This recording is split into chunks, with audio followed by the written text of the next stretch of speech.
ಎಲ್ಲರಿಗೂ ನಮಸ್ಕಾರ. ಇವತ್ತಿನ ದಿನ ನಾ ಸಗರ ಚಕ್ರವರ್ತಿಯ ಕಥೆಯನ್ನು ಹೇಳಕತ್ತೇನೆ. ಎಲ್ಲರಿಗೂ ಗುರ್ತೈತಿ ರಾಜ ಹರಿಶ್ಚಂದ್ರನ ಕತೆ. ಆ ಹರಿಶ್ಚಂದ್ರನ ಮಗ ರೋಹಿತನ 8ನೇ ತಲೆಮಾರಿದವನೇ ಸಗರ. ಇವನು ಚಕ್ರವರ್ತಿಯಾಗಿ ಒಂದು ದಕ್ಷತೆಯಿಂದ ಆಡಳಿತವನ್ನು ನಡೆಸ್ತಾ ಇರ್ತಾನೆ. ಭೂಲೋಕದಲ್ಲಿರುವಂಥ ಗಂಗೆಯನ್ನು ಈ ಭೂಮಿಗೆ ತರುವುದರಲ್ಲಿ ಅಪಾರ ಪರಿಶ್ರಮವನ್ನು ಹಾಕ್ತಾನೆ. ಅಲ್ಲಲ್ಲಿ ಸರೋವರಗಳನ್ನು ನಿರ್ಮಿಸಿ ಆ ಸರೋವರಗಳನ್ನು ಒಂದರಿಂದ ಮತ್ತೊಂದಕ್ಕೆ ಜೋಡಿಸ್ತಾ ಬರ್ತಾ ಇರ್ತಾನೆ. ಇಂಥ ಸಗರ ಚಕ್ರವರ್ತಿ ಅವನು 99 ಅಶ್ವಮೇಧ ಯಾಗಗಳನ್ನು ಮಾಡಿರ್ತಾನೆ. 100ನೇ ಅಶ್ವಮೇಧ ಯಾಗವನ್ನು ಆತ ಮಾಡ್ತಾ ಇರ್ತಾನೆ. ಅವಾಗ ಏನಾಗ್ತೈತಿ ಅಂತಂದ್ರೆ, ಈ 100ನೇ ಅಶ್ವಮೇಧ ಯಾಗ ಪೂರ್ತಿ ಆಯಿತು ಅಂತಂದ್ರೆ ತನ್ನ ಇಂದ್ರ ಪದವಿಗೆ ಕಂಟಕ ಬರ್ತೈತಿ ಅಂತಂದು ಹೇಳಿ ಅನ್ನುವಂಥ ಭಯದಿಂದ ಇಂದ್ರ ಏನು ಮಾಡ್ತಾನೆ ಅಂತಂದ್ರೆ, ಆ ಅಶ್ವಮೇಧ ಕುದುರೆಯನ್ನು ಪಾತಾಳಕ್ಕೆ ಒಯ್ದು ಅಲ್ಲಿ ಒಬ್ಬ ಕಪಿಲ ಮುನಿ ಅನ್ನುವಂಥವರು ಪಾತಾಳದಲ್ಲಿ ತಪಸ್ಸನ್ನು ಮಾಡ್ತಾ ಇರ್ತಾರೆ. ಬಹಳ ಈ ತಪೋಬಲವನ್ನು ಹೊಂದಿದಂಥ ಮುನಿಗಳು. ಅವ್ರ ಹಿಂದೆ ಏನಿರ್ತೈತೆ ಅಂದ್ರೆ ಅಪಾರವಾದಂಥ ಸಸ್ಯರಾಶಿ ಇರ್ತೈತಿ, ಬಂಡೆಗಲ್ಲುಗಳು ಇರ್ತಾವೆ. ಅದರ ಹಿಂಭಾಗದೊಳಗೆ ಇಂದ್ರ ಇದ್ದಾವ ಆ ಅಶ್ವಮೇಧ ಕುದುರೆಯನ್ನು ಅಡಗಿಸಿಡ್ತಾನೆ. ಅವಾಗ ಏನಾಗ್ತೈತಿ ಅಂತಂದ್ರೆ ಅಶ್ವಮೇಧ ಯಾಗ ಕಾಣಿಸೋದನ್ನ ಇಲ್ಲ. ಈ ಸಗರ ಚಕ್ರವರ್ತಿಗೆ 2 ಹೆಂಡತಿಯರಿರ್ತಾರೆ. ಒಬ್ಬಳು ಸುಮತಿ, ಇನ್ನೊಬ್ಬಳು ಕೇಶಿನಿ ಅಂತೇಳಿ. ಆ ಸುಮತಿಗೆ 60,000 ಮಂದಿ ಮಕ್ಕಳೇ ಇರ್ತಾರಂತ, ಗಂಡು ಮಕ್ಕಳು. ಇದು ಸ್ವಲ್ಪ ನಂಬೋದು ಕಠಿಣ ಆಗ್ತೈತಿ, ಆದರೆ ನಾ 2-3 ಕಥೆಗಳಲ್ಲಿ ಇದನ್ನು ಓದೀನಿ, ಹೆಂಗಂತ ಗೊತ್ತಿಲ್ಲ. ಅವಳಿಗೆ 60,000 ಗಂಡು ಮಂದಿ ಮಕ್ಕಳೇ ಇರ್ತಾರಂತ. ಅವರೆಲ್ಲ ಕೂಡಿ ಏನು ಮಾಡ್ತಾರಂದ್ರೆ, ಈ ಇಂದ್ರನ ಕೆಲಸ ಇದು ಅಂತಂದು ಹೇಳಿ ಗುರ್ತಾಗ್ತೈತೆ ಅವ್ರಿಗೆ. ಭೂಮಿಯ ಮೇಲೆ ಎಲ್ಲ ಕಡೆನೂ ಹುಡುಕ್ತಾರೆ, ಸಿಗೋದಿಲ್ಲ. ಅವಾಗ ಗುರ್ತಕೈತಿ ಪಾತಾಳ ಲೋಕಕ್ಕೆ ಅವ್ರು ಹೋಗ್ತಾರೆ. ಹೋಗಿ ಏನಂತಂದ್ರೆ ಆ ಒಂದು ಸಾಗರದ ತಳದೊಳಗೆ ಕಪಿಲ ಮುನಿಗಳಿದ್ದವರು ತಪಸ್ಸನ್ನು ಮಾಡ್ತಾ ಇರ್ತಾರೆ. ಆಗ ಅವ್ರ ಹಿಂಭಾಗದೊಳಗೆ ಆ ಕುದುರೆ ಇದ್ದದ್ದು ಕಾಣಿಸ್ತೈತಿ.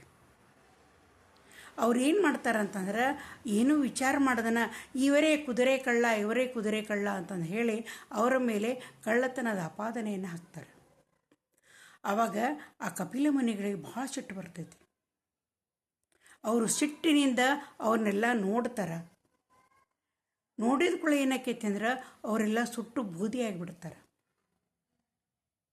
ಅಪಾರವಾದಂಥ ಬೂದಿಯ ರಾಶಿ ಅವ್ರ ಕಣ್ಣ ಮುಂದೆ ನಿಲ್ತೈತಿ. ಆವಾಗ ಈ ಸಗರ ಚಕ್ರವರ್ತಿ ಚಿಂತೆ ಆಕೈತಿ. ಎಷ್ಟೋ ದಿನಗಳಾದರೂ ತನ್ನ ಮಕ್ಕಳು ಹೊಳ್ಳಿ ಬರುವುದನ್ನ ಇಲ್ಲ. ಅವತ್ತು ಚಿಂತಿತನ ಆಗ್ತಾನೆ. ಆವಾಗ ಅವನ 2ನೇ ಹೆಂಡತಿ ಕೇಶಿನಿಯ ಮಗ ಅಸಮಂಜಸ ಅಂತ ಹೇಳಿರ್ತಾನೆ.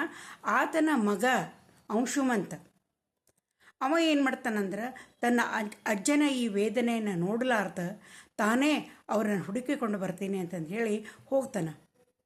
ಸಾಗರದ ತಳಭಾಗಕ್ಕೆ ಹೋಗ್ತಾನೆ, ಪಾತಾಳ ಲೋಕಕ್ಕೂ ಅವನು ಹೋಗ್ತಾನೆ.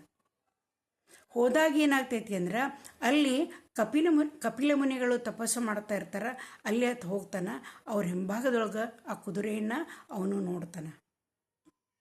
ನೋಡಿ ಏನು ಮಾಡ್ತಾನೆ ಅಂತಂದ್ರೆ, ಆ ಕಪಿಲ ಮುನಿಗಳನ್ನು ಪ್ರಾರ್ಥನೆ ಮಾಡ್ಕೋತಾನೆ. ಮುನಿಗಳೇ, ಈ ಕುದುರೆ ನಿಮ್ಮ ಹಿಂಭಾಗದೊಳಗೈತಿ, ಯಜ್ಞಾಶ್ವದ ಕುದುರೆ ಇದು. ನನ್ನ ಅಜ್ಜ ಭಾಳ ಚಿಂತಿತರಾಗ್ಯಾರ. ಈ ಕುದುರೆಯನ್ನು ನಾವು ದಯಪಾಲಿಸ್ರಿ ಅಂಥೇಳಿ ಆತ ವಿನಂತಿಯಿಂದ ಭಕ್ತಿಯಿಂದ ಅವರನ್ನು ಬೇಡ್ಕೊಳ್ತಾನೆ. ಆವಾಗ ಕಪಿಲ ಮುನಿಗಳಿಗೆ ಭಾಳ ಸಂತೋಷ ಆಕೈತಿ. ಆವಾಗ ಅವ್ರು ಹೇಳ್ತಾರೆ, ಹೌದಪ್ಪ, ಇದು ನಿನ್ನ ಅಜ್ಜನ ಯಜ್ಞಾಶ್ವದ ಕುದುರೆ. ಇಲ್ಲಿ ಏನು ಬೂದಿಯ ಒಂದು ರಾಶಿನ ಬಿದ್ದೈತಲ್ಲ ಪರ್ವತಗತ್ಲೆ, ಇದು ನಿನ್ನ ಚಿಕ್ಕಪ್ಪಂದಿರೋದು. ಅವ್ರು ಏನು ಮಾಡಿದರು ಅಂದ್ರೆ, ಕಳ್ಳತನದ ಕುದುರೆಯನ್ನು ನಾನು ಕದ್ದೇನೆ ಅಂಥೇಳಿ ಕಳ್ಳತನದ ಆಪಾದನೆಯನ್ನು ಹೊರಿಸಿದರು. ಹೀಗಾಗಿ ನನ್ನ ಸಿಟ್ಟು ಬಂದು ಅವರನ್ನು ನಾ ಸುಟ್ಟು ಬೂದಿ ಮಾಡಿದೆ ಅಂತಂದು ಹೇಳ್ತಾರೆ. ಆಗ ಅಂಶುಮಂತ ಅವರನ್ನು ಬೇಡ್ಕೊತಾನೆ, ಮುನಿಗಳೇ, ನನ್ನ ಚಿಕ್ಕಪ್ಪಂದಿರನ್ನ ನಮ್ಮ ಅಜ್ಜ ಅವರನ್ನು ಕಾಣದೆ ಭಾಳ ಚಿಂತಿತರಾಗ್ಯಾರ. ಅವರ ತಪ್ಪನ್ನು ನೀವು ಕ್ಷಮಾ ಮಾಡಿರಿ. ಮತ್ತು ಅವ್ರಿಗೆ ಮುಕ್ತಿಯನ್ನು ಕೊಡ್ರಿ ಅಂತಂದು ಹೇಳಿ ಕೇಳ್ಕೊತಾನೆ. ಆವಾಗ ಅವ್ರು ಏನು ಹೇಳ್ತಾರೋ ಕಪಿಲ ಮುನಿಗಳು ಅಂತಂದ್ರೆ, ನೋಡಪ್ಪ, ನೀನು ಇವರು ಮತ್ತೆ ಪುನರ್ಜನ್ಮವನ್ನು ಪಡಿಬೇಕು, ಜೀವಂತ ಆಗಬೇಕು ಅಂತಂತಂದ್ರೆ ಈ ಗಂಗೆ, ದೇವಲೋಕದಲ್ಲಿರುವಂಥ ಗಂಗೆ ಅವಳು ಕೆಳಗಿಳಿದು ಈ ಬೂದಿಯನ್ನೆಲ್ಲ ಕೊಚ್ಚಿಕೊಂಡು ಹೋದಾಗ ಮಾತ್ರ ಇವ್ರಿಗೆ ಮುಕ್ತಿ ಸಿಗ್ತೈತಿ ಅಂತಂದು ಹೇಳಿ ಅವ್ರು ಹೇಳ್ತಾರೆ. ಆವಾಗ ಆತ ಏನು ಮಾಡ್ತಾನೆ ಅಂತಂದ್ರೆ ಬಂದು ದೇವಲೋಕಕ್ಕೆ ಹೋಗಿ ಗಂಗೆಯನ್ನು ತಪಸ್ಸು ಮಾಡ್ತಾನೆ. ಆದರೂ ಅವನ ಕಾಲಕ್ಕದು ಸಾಧ್ಯ ಆಗೋದಿಲ್ಲ. ಆ ನಂತರ ಆತನ ಮಗ ದಿಲೀಪ, ಇವರೆಲ್ಲರೂ ಈ ಭೂಲೋಕದ ಗಂಗೆಯನ್ನು, ದೇವಲೋಕದ ಗಂಗೆಯನ್ನು ಭೂಲೋಕಕ್ಕೆ ತರುವಲ್ಲಿ ಅಪಾರ ಶ್ರಮವನ್ನು ಹಾಕಿರ್ತಾರೆ. ಆ ದಿಲೀಪನ ಮಗ ಭಗೀರಥ, ಅವನ ಕಾಲಕ್ಕೆ ಅವನು ಒಂಟಿಗಾಲಿನಲ್ಲಿ ನಿಂತು ತಪಸ್ಸನ್ನು ಮಾಡ್ತಾನೆ. ಆ ಹಿಮಾಲಯದಿಂದ ಭೂಮಿಗೆ ಬರುವುದರಲ್ಲಿ ಇವರೇನು ಕಾರ್ಯವನ್ನು ಮಾಡ್ತಾ ಇರ್ತಾರಲ್ಲ ಅದು ಮುಗಿತಾ ಬಂದಿರ್ತೈತಿ. ಅಲ್ಲದೆ ಆತ ಉಗ್ರವಾದಂಥ ತಪಸ್ಸನ್ನು ಮಾಡ್ತಾನೆ. ತಪಸ್ಸನ್ನು ಮಾಡಿದಾಗ ಇವನ ತಪಸ್ಸಿಗೆ ಮೆಚ್ಚಿದಂಥ ಗಂಗೆ ಪ್ರತ್ಯಕ್ಷಳಾಗಿ ಹೇಳ್ತಾಳೆ, ನೋಡಪ್ಪ, ನಾ ಭೂಲೋಕಕ್ಕೆ ಬರ್ತೇನೆ, ಆದರೆ ನನ್ನ ರಭಸವನ್ನು ತಡೆಯುವುದಕ್ಕೆ ಪರಮೇಶ್ವರ ಒಬ್ಬನಿಗೆ ಸಾಧ್ಯ ಐತಿ, ಆತನನ್ನು ನೀನು ಬೇಡಿಕೋ ಅಂತಂದು ಹೇಳಿ ಹೇಳ್ತಾಳೆ.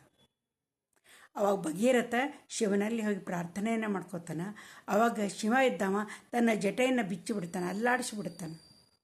ಬಿಚ್ಚಿದ ಕೊಳೆ ರಭಸದಿಂದ ಬರುವಂಥ ಗಂಗೆ ಅವನ ಜಟೆಗಳಲ್ಲಿ ಇಳಿದು ಏನಂತಾರೆ ಸ್ವಲ್ಪ ನಿಧಾನವಾಗಿ, ಅವಾಗ ರಭಸ ಕಡಿಮೆ ಆಗ್ತೈತಿ, ಅವಳು ಭೂಲೋಕಕ್ಕೆ ಬರ್ತಾಳೆ.